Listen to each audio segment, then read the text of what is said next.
हमको कांग्रेस के लोगों ने हराया, जो अपने आप कांग्रेस के धनी कहलाते हैं। उनका नाम मैं लेना नहीं चाहता हूं। और अभी मैं इतना ही कहना चाहता हूं कि आप कांग्रेस के लोग ईमानदारी से कांग्रेसी हो जाओ तो ये सीट कांग्रेस को मिलेगी। बीजेपी चाहे आसमान तक जोर लगा दे, कुछ नहीं होगा। और जो विधानसभा में आपने जाति का ग्रुप अलग अलग चलाया धंधा, वो चला तो अपन हार जाएंगे। अभी भी मैं आपको बात सुनाऊं, राजस्थान पूरे में 40-41 जिला कांग्रेस कमेटी है। जिला कांग्रेस कमेटी का अध्यक्ष कहीं से भी कांग्रेस उम्मीदवार के खिलाफ चुनाव नहीं लड़ा। बाड़मेर जिला अध्यक्ष कांग्रेस का चुनाव लड़ा और वो आज इस मीटिंग में उसके आदमी एक भी नहीं है, न खुद है। वो कल मीटिंग वो अलग बुला रहा है। तो आप सीधी मान लो यहाँ 2 ग्रुप कांग्रेस के हैं और ये 2 ग्रुप आज तक नहीं रहेंगे, अगले 40 सालों तक रहेंगे। 40 साल तक यहाँ से मुसलमान एमएलए नहीं जीतेगा। ये मुसलमान दिमाग से बात निकाल रहे हैं, क्योंकि मुसलमान इस सीट से 22% है। 78% यहाँ के वोटर हिंदू है। मुसलमानों में चाहे छोटा भी एक ग्रुप अलग हो गया तो हिंदू इतने बेवकूफ नहीं है जो आप मुसलमान को वोट डालें। कोई नहीं डालेगा। मुसलमानों से तो ये सीट चली गई, न मिलेगी। मेरा तो भाई उम्र के लिहाज से भी आगे कोई चुनाव नहीं लड़ना, न लड़ूंगा। और आगे वाले चुनाव तक हम रहेंगे कि न रहेंगे। हमने हमारी उम्र सन 55 से कांग्रेस के सदस्य हैं और आज तक कांग्रेस पार्टी में रहे हैं और दूसरी पार्टी में हम एक दिन भी नहीं गए हैं। और आज भी हम चाहते हैं कि हमारा कांग्रेस उम्मीदवार जीत जाए। आज जो आदमी अलग पार्टी बुला रहा है वो जाटों का आदमी है। चुनाव प्रचार में जगह जगह कहा है कि ये जाटों का है। इसका नाम फतेह खान नहीं है, इसका नाम फतेह राम है। ये अगर नहीं किसी ने कहा है तो मेरे से पूछ लीजिए। तो आपके ये फतेह राम 2 ग्रुप खड़ा करेगा और शिव कॉन्स्टिट्यूंसी की हालत अच्छी नहीं रहेगी। मैं आगे आपको इतना कहना चाहता हूं, कांग्रेस पार्टी और भारतीय जनता पार्टी का मुकाबला है। निर्दलीय चाहे कोई भी जीतो चाहे हारो, आखिर बीजेपी है।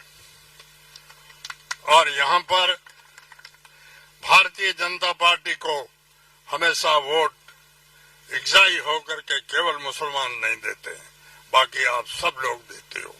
आजमाइश के तौर पे देते हो, अदावती भी देते हो और अपने स्वार्थ के लिए भी देते हो। और आज दुखी भी सबसे ज्यादा इस जिले में, इस देश में मुसलमान है। कांग्रेस का अभिन्न अंग ये जात है और सबसे ज्यादा दुखी ये है। मैं आप सभी से पूछना चाहता हूं, इस जिले में 21 पंचायत समिति है, 21 तहसील है, एक चपड़ासी मुसलमान है क्या? तो देश आजाद को आज 80 साल हो गए हैं। जिस देश में चपड़ासी नहीं जिले में बन सकता तो उनकी क्या औकात है? ये तो मुसलमानों की औकात रही है और अब धीरे धीरे थोड़े थोड़े मुसलमानों में पड़े हैं। इसलिए मुसलमान भी विचार करते हैं कि अपना वोट ये खालसे का मानते हैं कि मुसलमानों के लिए कोई दूसरा रास्ता नहीं है, ये जाएंगे कहाँ? और ये तो वोट कांग्रेस को ही देंगे। यार काम हुआ चाहे न हुआ परवाह मत करो, दूसरा न राजी करने की कोशिश करो। अब इनमें भी ये रोज चर्चाएं होती है और मेरे पास डेली इनकी बातें आती है। मुसलमानों की हालत हरिजनों से नीची है, चाहे भले कोई माने चाहे न माने। मैं सभी आपसे चाहता हूं, डेमोक्रेसी का अर्थ ही है सबको बराबर रखो, बराबरी में जाति के हिसाब से रखो। हम भी यहाँ 16% है और शेड्यूल कास्ट भी 16% है। शेड्यूल कास्ट के यहाँ 5-8 हजार सरकारी कर्मचारी है, हमारे यहाँ 200-100 भी नहीं है। तो ये मुसलमानों के साथ अभी भारत सरकार में एक बिल पास हुआ है वो भी केवल मुसलमानों के खिलाफ पास हुआ है, जिसका किसी भी कांग्रेसी सांसद ने भी कोई ऑब्जेक्शन नहीं किया है। इसलिए हम कांग्रेस से भी नाराज हैं। उन्होंने ये बिल पास किया है कि अफगानिस्तान, बांग्लादेश और पाकिस्तान से कोई मुसलमान इस देश की धरती पे आएगा उसको नागरिकता नहीं मिलेगी, और दूसरी जातियों का कोई भी आएगा उसको 6 दिन में नागरिकता मिलेगी। ये कहाँ की बराबरी है? ये किस बात की सेकुलरिज्म है?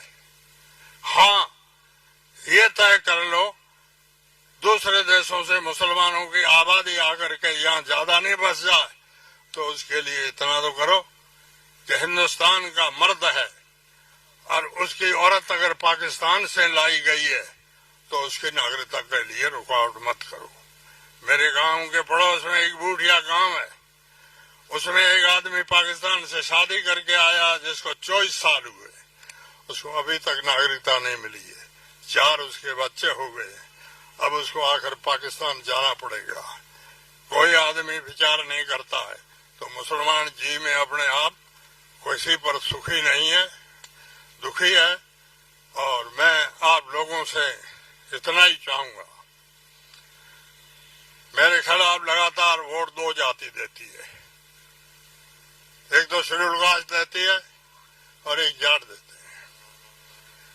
मैंने 25 साल यहाँ राजस्थान की विधानसभा में निकाला है, इन दोनों जाति का एक भी आदमी बता दे कि मैंने किसी मामले में इनसे 5 रुपया लिया है।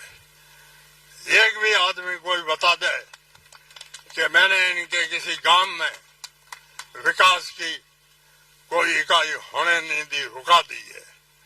पिछली बार भी मेरे को वोट नहीं मिले, लेकिन मैंने ढगारी, शास्त्री गांव, रातड़ी गांव, धरानी मेघवालों की ढाणी, भिंडानी मेघवालों की ढाणी, समेलों का तला, देदू शहर, इन मेघवालों के गांव में हर सेकेंडरी स्कूलें खोली है, यहाँ मुझे एक भी वोट नहीं मिला है। हम बहुत निरपक्षता और ईमानदारी से चले हैं, और अभी भी जब तक जिंदे हैं तब राजनीतिक तो नहीं करेंगे, लेकिन हम ईमानदारी से व्यवहार रखेंगे, किसी के साथ अत्याचार नहीं करेंगे। लास्ट में इतना ही कहता हूं कि अपना MP साधारण और शरीफ आदमी दिखता है, इसको जिताने की कोशिश करो।